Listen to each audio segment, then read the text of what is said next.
আলহামদুলিল্লাহ আলহামদুলিল্লাহি রাব্বিল আলামিন আসসালাতু ওয়াসসালামু আলা সাইয়্যিদিল মুরসালিন ওয়া আলা আলিহি ওয়া সাহবিহি আজমাইন।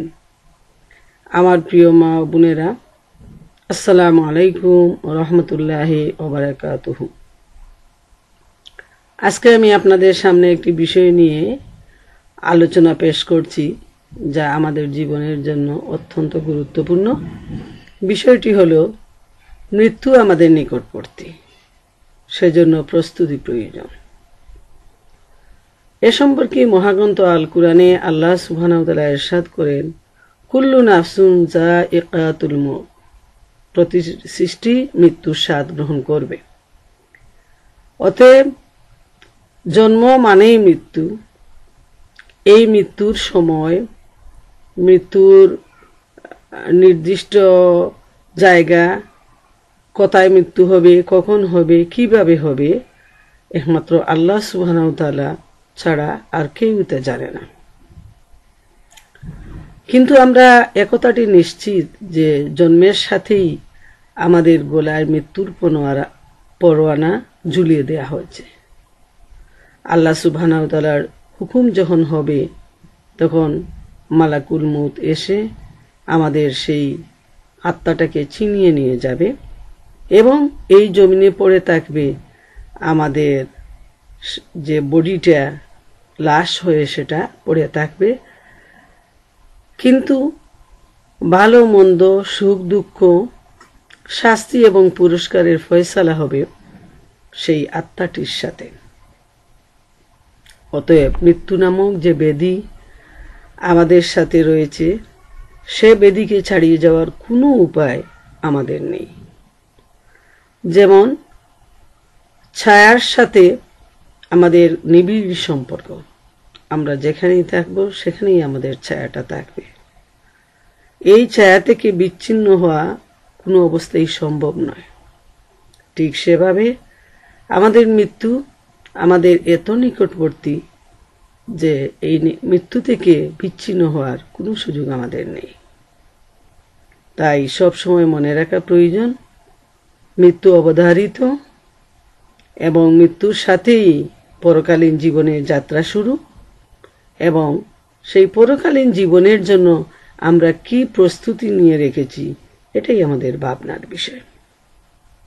এ প্রসঙ্গে আমি একটা বাস্তব ঘটনা উল্লেখ করতে চাই যে একবার একজন লোক, তার বন্ধু হচ্ছেন একজন ভালো রাইটার, তো তিনি তাকে বলতেছেন, সেই রাইটার বন্ধুকে, যার লিখনীটা আমি পড়েছি, যে আমরা 3 বন্ধু ছিলাম এবং আমাদের সাথে ছিল 4th জন শয়তান, এবং আমরা আমাদের জীবনে এমন কোনো কুকাম নেই যেটা আমরা করিনি।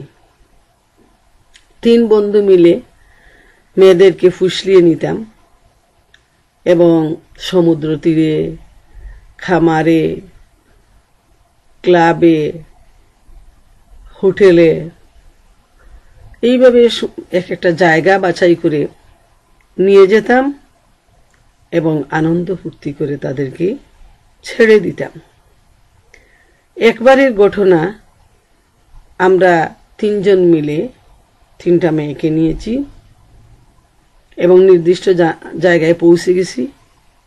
সেখানে পরিবেশটা ছিল খুবই সুন্দর এবং ভালো পানীয় ছিল আমাদের সাথে, কিন্তু ভুলবশত আমাদের খাবারটা নেওয়া হয়নি।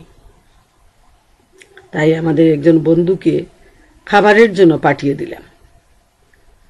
সে বন্ধুটি খাবার আনতে গিয়ে প্রায় 3-4 ঘন্টা অতিক্রম হয়ে গেল, সে আর ফিরে আসছে না দেখে আমি চিন্তিত হলাম এবং তার সন্ধানে গাড়ি নিয়ে বেরিয়ে গেলাম।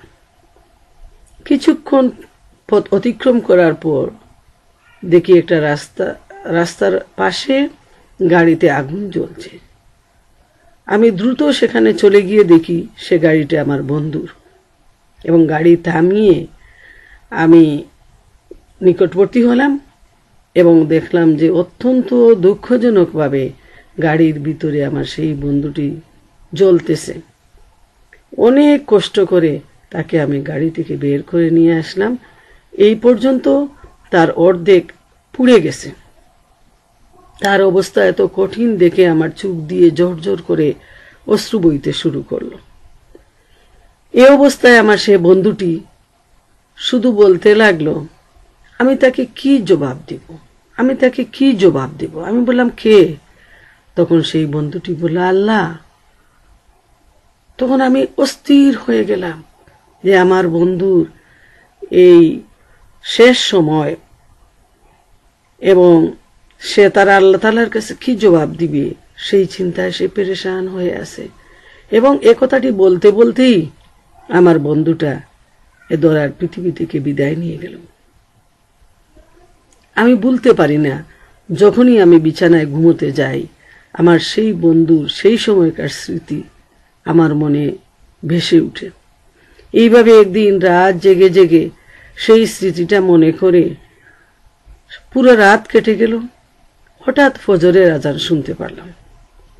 যখন এই শব্দটি আমার কানে আসলো, হাইয়া আলাল ফালা, হাইয়া আলাল ফালা, কল্যাণের দিকে এসো, কল্যাণের দিকে এসো, আমার শুধু মনে হলো মুয়াজ্জিন তো আমাকেই ডাকছে, যে দীর্ঘদিন তুমি যে পাপের মধ্যে ডুবে আছো সেই পাপ থেকে মুক্তির জন্য, তোমার হৃদয়কে আলোকিত করার জন্য, হেদায়েতের জন্য তুমি বেরিয়ে আসো কল্যাণের দিকে।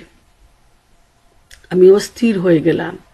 বেড থেকে তাড়াতাড়ি উঠে গেলাম, গোসল করে পবিত্র হলাম এবং আল্লাহ সুবহানাহু তাআলার কাছে এই বলে তওবা করলাম, আল্লাহ তুমি আমাকে তোমার দ্বীনের পথে নিয়ে আসো। এবং সেই দিন থেকে আমি অতীতকে পুরো ভুলে গেলাম এবং আমার সুন্দর জীবন গড়ার জন্য আমি আল্লাহ সুবহানাহু তাআলার ধ্যানে মশগুল হলাম। এই ঘটনা থেকে আমাদের কাছে এটাই শিক্ষা, এটা নতুন কোনো ঘটনা নয়, অবিরাম এমন ধরনের ঘটনা ঘটতেছে। তো যারা নেক আমল করে এই দুনিয়া থেকে চলে যাবে, আল্লাহ সুবহানাহু তাআলার কাছে তাদের জন্য রয়েছে নিয়ামতে পরিপূর্ণ জান্নাত। এবং যারা পাপের মধ্যে ডুবে গিয়ে এ দুনিয়া থেকে বিদায় নিবে, তাদের জন্য রয়েছে মহাশাস্তিতে পরিপূর্ণ জাহান্নাম। অতএব প্রিয় মা বোনেরা, আমরা আসুন আমরা সবাই আল্লাহর পথে চলি, সিরাতুল মুস্তাকিমের পথে চলি, আমরা সবাই কুরআনের পথে চলি, নবী করিম সাল্লাল্লাহু আলাইহি সাল্লামের সুন্নতের পথে আমরা জীবন যাপন করি। সেজন্য টাকা পয়সার প্রয়োজন নয়, অধিক সময়েরও প্রয়োজন নয়, শুধুমাত্র প্রয়োজন আল্লাহর হুকুম আহকামের প্রতি সম্পূর্ণভাবে নিজেকে আত্মসমর্পণ করা। তারপর দৈনিক 5 ওয়াক্ত নামাজ সুন্দরভাবে সঠিকভাবে আদায় করা, মহাগ্রন্থ আল কুরআন বুঝে পড়া। আল্লাহ সুবহানাহু তাআলা এত সুন্দর হেদায়েতের বাণী, এই মহাগ্রন্থ আল কুরআন দুনিয়ার মধ্যে সবচেয়ে বড় রত্ন, সবচেয়ে বড় ধনভাণ্ডার আমাদেরকে দিয়েছেন। আমরা যেন এই কুরআন থেকে হেদায়েতের বাণী শুনতে পাই, আমরা যেন এই কুরআন থেকে হেদায়েত নিয়ে আমাদের হৃদয়কে আমরা আলোকিত করি। আল্লাহ রাব্বুল আলামিন ইরশাদ করেন, লাকাদ ইয়াসসারনাল কুরআনা লিযিকরি ফাহাল মিন মুদ্দাকির। আমি এই কুরআনকে বুঝার জন্য সহজ করে দিয়েছি, কে আছো বুঝতে চাও? সূরা আল কামারে এই কথাটি 4 বার আল্লাহ তাআলা ব্যক্ত করেছেন যে কুরআন বুঝার জন্য আমাদেরকে হার্ভার্ডে পড়ার প্রয়োজন নেই, কেমব্রিজে যাওয়ার প্রয়োজন নেই, ভালো ভালো ইউনিভার্সিটি খুঁজার প্রয়োজন নেই।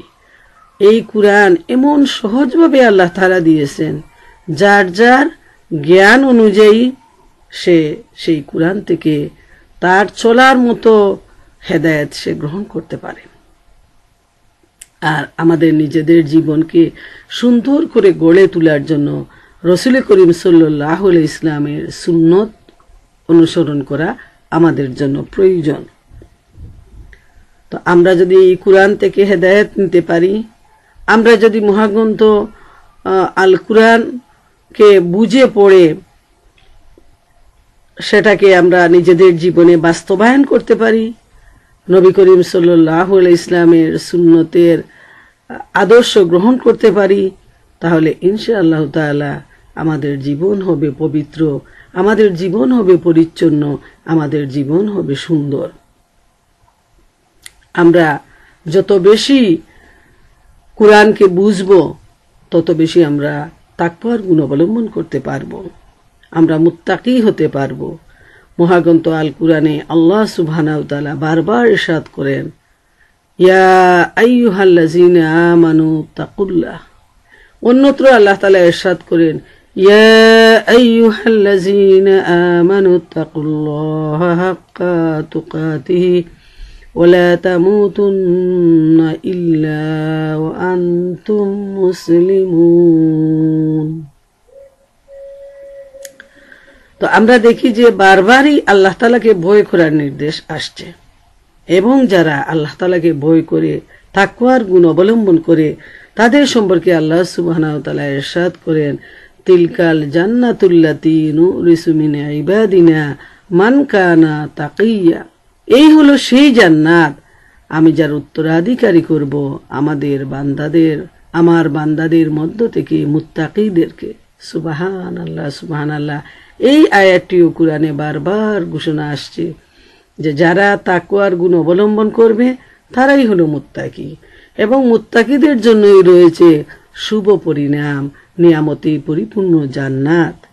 আর মুত্তাকি হওয়ার জন্য কোরআন বুঝা প্রয়োজন, কোরআন থেকে হেদায়েত গ্রহণ প্রয়োজন, আল্লাহর ভয় হৃদয়ে জাগ্রত করা প্রয়োজন।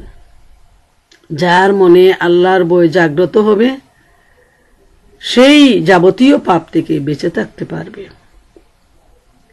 তার সামনে যত লোভ, যত অন্যায়, যা কিছু আসুক সেসব কিছুকে পায়ে ঠেলে দিবে, কোনো লোভ তাকে অন্যায়ের পথে নিয়ে যেতে পারবে না। তো প্রিয় মা বোনেরা, আসুন আমরা সবাই আল কুরআনের পথে চলি। যেহেতু নবী করিম সাল্লাল্লাহু আলাইহি ওয়াসাল্লাম বলছেন, আল কুরআনু হুজ্জাতুল লাকা ওয়া আলাইকা, এই কুরআন তোমাদের পক্ষের দলিল, না হয় তোমাদের বিপক্ষের প্রমাণ। অতএব আমরা যেন এই কুরআনকে আমাদের পক্ষের দলিল হিসাবে আমরা নিতে পারি। আল্লাহ তাআলা আমাদের সবাইকে রহম করুন, আমাদের সবাইকে কুরআনের পথে কবুল করুন, আমাদের সবাইকে মুত্তাকি হিসাবে তৈরি হওয়ার তৌফিক দান করুন। ওয়া আখিরু দাওয়ানা আনিল হামদুলিল্লাহি রাব্বিল আলামিন। আসসালামু আলাইকুম ওয়া রাহমাতুল্লাহি ওয়া বারাকাতুহু।